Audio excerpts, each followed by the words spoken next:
Bonjour, départemental 2021. Aujourd'hui, je reçois la liste Couleur-Land du Pays Tirossais. Alors, Madame Lafitte-Thérèse, bonjour. Bonjour. Monsieur Henri Arbeil, bonjour. Bonjour. Donc, vous vous présentez Couleur-Land.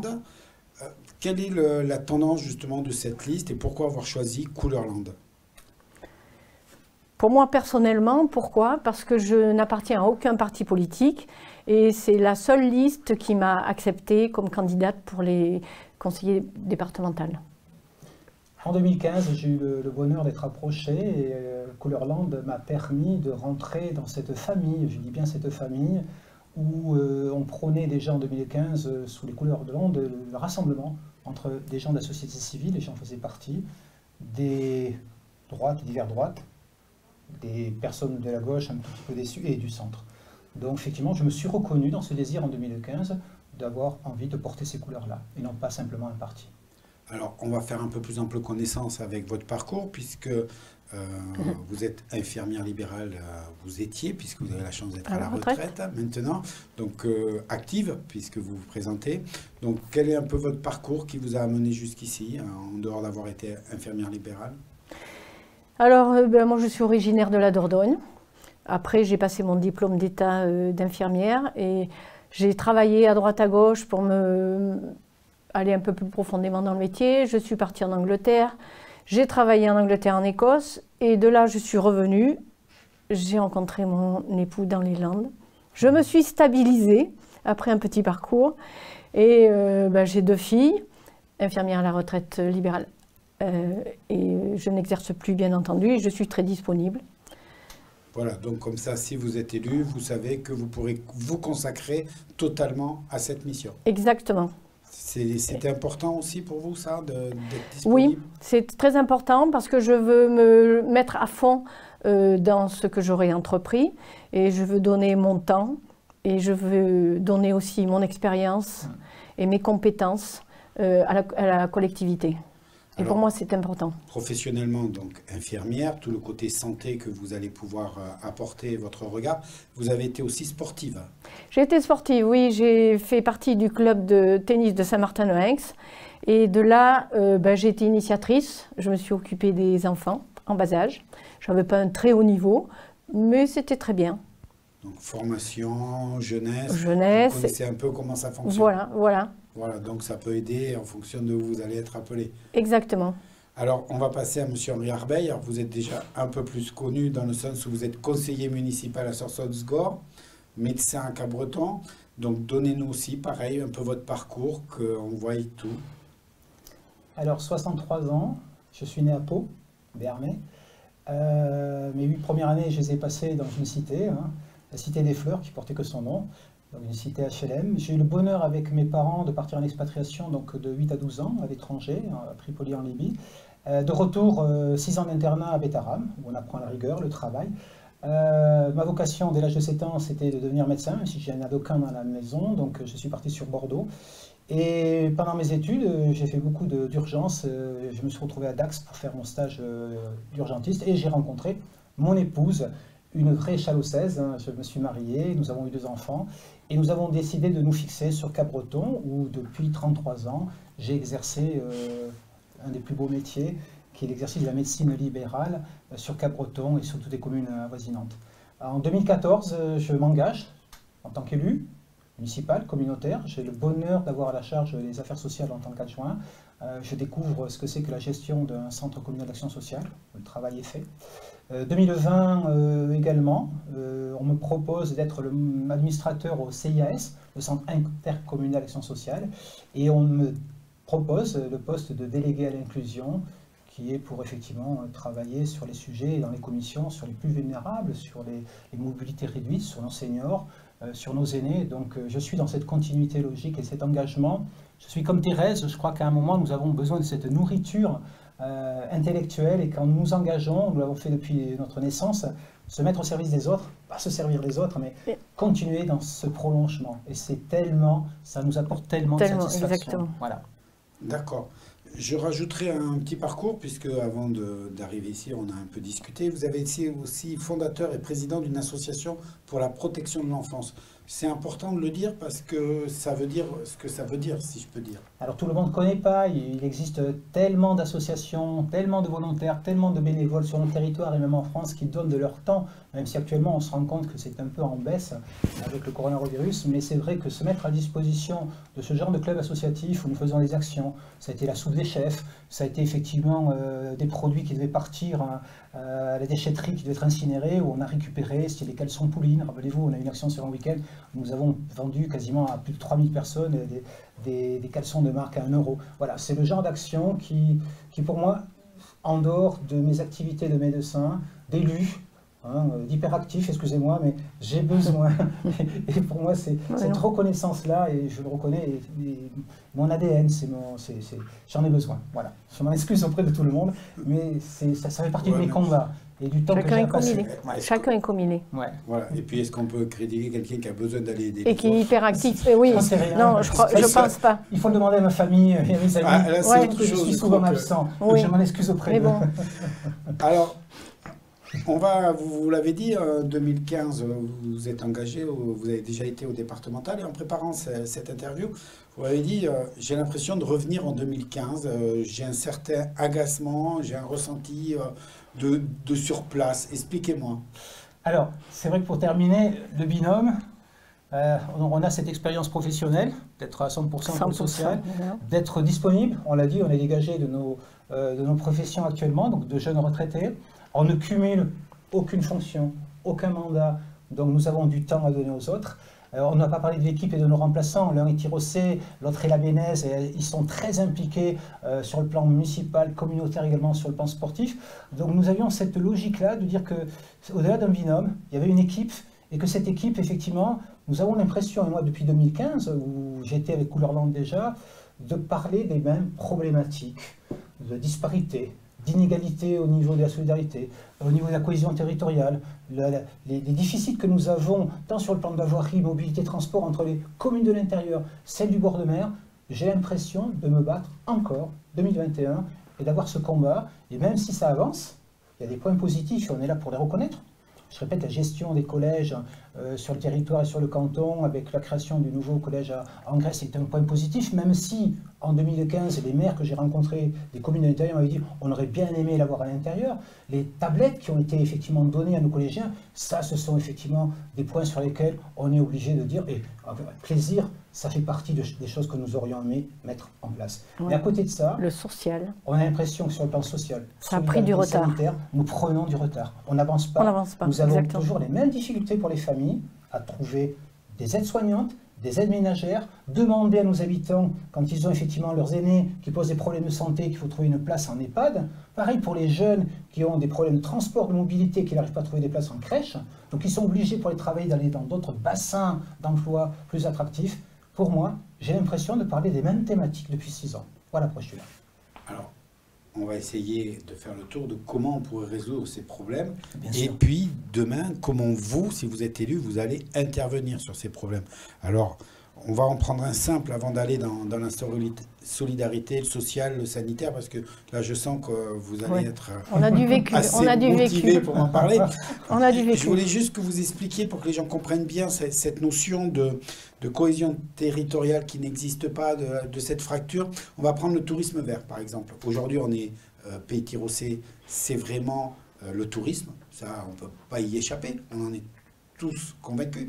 Mais pour vous, il y a des inégalités entre le tourisme du littoral et le tourisme vert. C'est un exemple qui peut expliquer cette fracture que vous constatez. À l'heure du coronavirus, nous sommes bien rendus compte effectivement que beaucoup de personnes sont restées à domicile, ont changé un peu leur mode de vie, ont eu besoin, et cette nécessité tant mieux pour notre culture, d'avoir recours au circuit court. Donc là, on s'est rendu compte qu'en termes de mobilité, en termes d'exclusion numérique, le débit, quand vous êtes en train de faire du télétravail, que ça ne passe pas, quand vous êtes en train de vouloir inscrire effectivement papy ou mamie pour qu'elle aille effectivement sur un centre de vaccination et que vous n'avez pas de débit, là on se dit quand même entre ces territoires de l'intérieur et effectivement ceux des communes du littoral, il y a des inégalités. Chez nous, c'est un gros problème. Et je pense que dans les villages, c'est un gros problème. Je peux en parler, pas de débit. Je plains franchement les jeunes qui étaient en télétravail ne pouvaient pas travailler parce qu'il n'y a pas de le réseau est saturé. Donc c'est un gros problème. Pour qu'on comprenne bien, M. Herveil, vous êtes la Cabreton. côte. Vous êtes de l'intérieur. Voilà, c'est pour ça que des vous villages. êtes bien concerné par ce problème. Voilà. Et c'est là qu'on a un équilibre, j'ai envie de dire, qui est fait pas uniquement dans le binôme, mais dans l'équipe. Une fois, moi, pour avoir exercé pendant 32 ans sur Cabreton et ses environs, Thérèse, qui connaît parfaitement, pour avoir sillonné, arpenté les communes de Sainte-Marie-de-Goz, Saint-Martin-de-Metz, Saint-Jean-de-Marsac, notre Tirocé, notre la BNS, qui lutte contre l'urbanisation à outrance, j'ai envie de dire que oui, bien sûr, ces problèmes-là, nous avons un parfait équilibre et une harmonie au sein de cette équipe. On sait de quoi on parle. Ouais. On sait ce que l'on peut-être pourrait faire pour améliorer. Voilà, c'est les retours terrain, je dirais, des gens que vous avez rencontrés qui vous permettent de vous exprimer. Et si vous permettez, des exemples simples. Tu peux parler des dossiers d'apport. Ah oui. Moi, j'ai fait 100% du terrain. Vraiment, je suis une femme de terrain. Et depuis des années, c'est toujours le même problème. Quand on veut faire un dossier pour des personnes ou handicapées ou qui sont vieillissantes au sein de leur famille, le temps du dossier est de 3 mois. Donc, comment fait-on? La solution, jusqu'à présent, c'était de prendre l'infirmière de service et de lui faire la petite toilette et tout ça. Donc, je trouve qu'on pourrait peut-être accélérer ce temps d'attente pour que tous les services sociaux se mettent tout de suite en activité et s'occupent de la personne âgée au lieu d'être un peu à tâtons pendant 3 mois. Et Thérèse, tu as raison, dans le sens où au niveau du département, nous attendons que ce ne soit pas les CCAS ou les communes qui se débrouillent au coup par coup. J'ai envie de dire que quand on voit sur notre territoire que nous n'avons pas d'infirmière de nuit dans nos EHPAD et que nous sommes obligés de mutualiser une infirmière pour 3-4 établissements, imaginez comme ça devient compliqué. Quand nous demandons effectivement à nos auxiliaires de vie, à nos aides ménagères de faire des kilomètres tous les jours pour aller voir l'un ou l'autre et qu'elles sont effectivement tenues à un temps, à téléphoner pour leur dire je suis arrivé à telle heure et je repars à telle heure, je répète, ce service-là, pour moi, il est tout à fait disparate, inégal d'une commune à l'autre. Certains ont cette chance d'avoir des CCS, d'autres ne l'ont pas. Donc c'est toujours le système D. On revient aux mêmes problématiques que nous avions en 2015. Qu'est-ce qu'on a fait pour améliorer ça? Au-delà des sommes qui ont été versées, on entend bien, c'est 60% du budget. La solidarité, tant mieux. Mais j'ai envie de dire qu'à un moment, il va falloir que le département envoie un signal fort. Il ne faut pas que ce soit les communes, il ne faut pas que ce soit les CCS, il ne faut pas que ce soit les infirmiers, les médecins, qui sont toujours en première ligne à se dire, le jour où il y a une urgence à domicile, quand vous avez papy-mamie qui va mal, qui rentre de l'hôpital, on fait quoi pour le laver, pour le soigner, pour lui apporter le repas? Alors bien sûr que, je répète, il y a un travail énorme qui est fait par la fonction territoriale, publique, mais c'est pas assez rapide. C'est laissé un peu à l'abandon et que les familles sont dans la difficulté tous les jours. Donc c'est ça qui me gêne un tout petit peu, c'est que c'est vraiment un parcours de santé, un parcours du combattant, moi je dirais. Amélioré. Donc là, ça justifie tout à fait que nous postulions légitimement par rapport à notre expérience professionnelle à dire on peut vous apporter peut-être des pistes de réflexion. On a cette envie-là, c'est pour ça qu'on est là. Et nous, ce que l'on voudrait, c'est maintenir les gens, les patients, le plus longtemps possible, ou les handicapés, le plus longtemps possible dans leur domicile, en famille.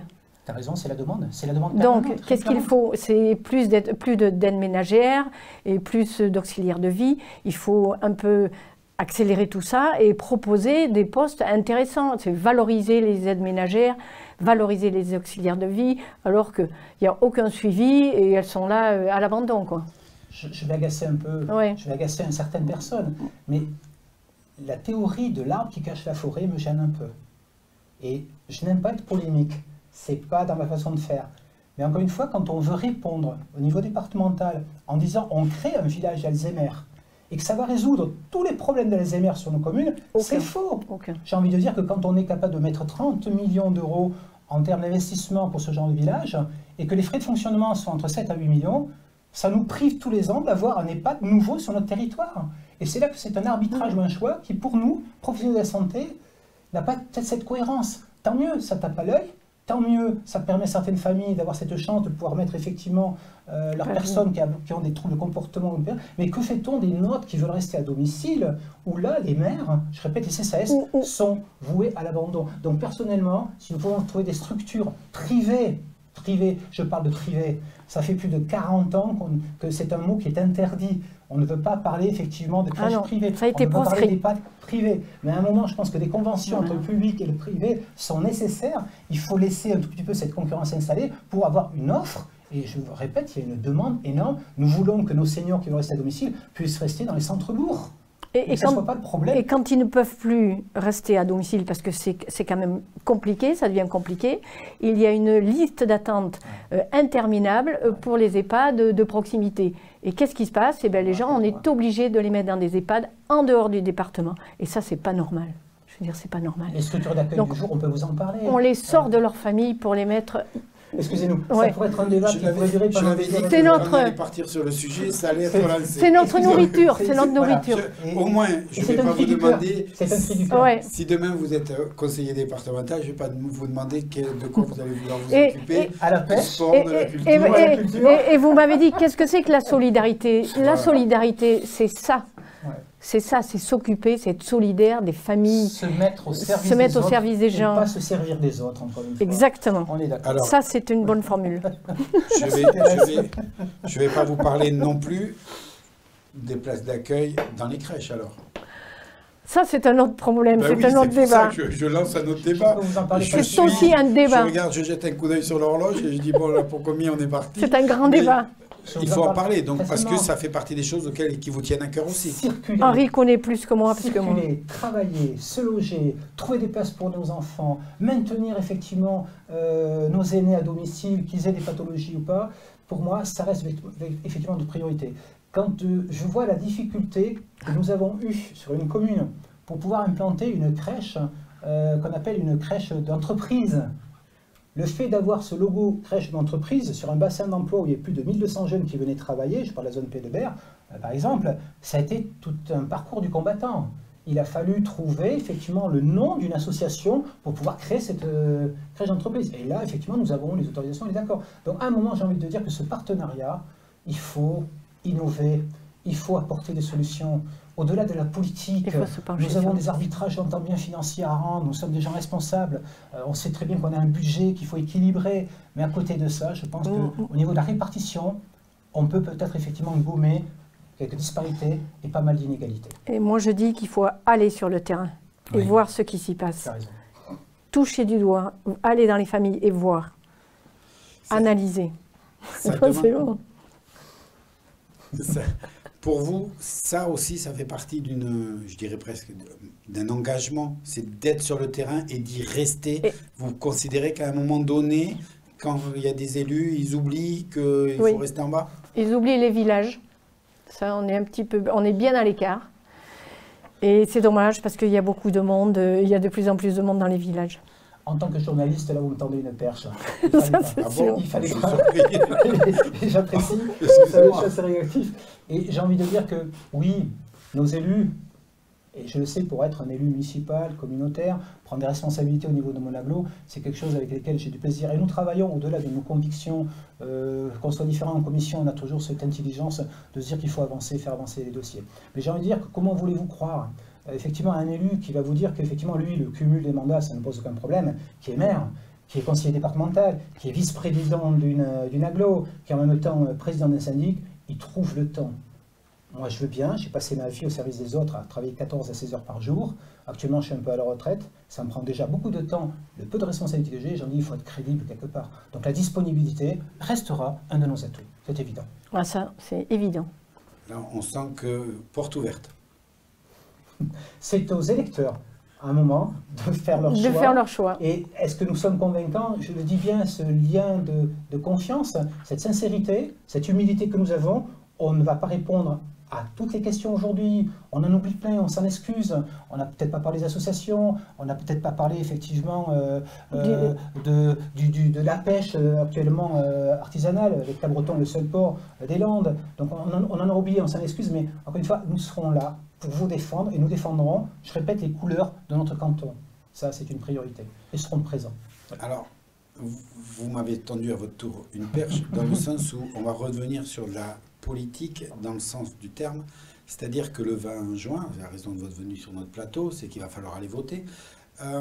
Le premier problème, si j'aurais presque tendance à dire, c'est qu'il faut que les gens viennent voter.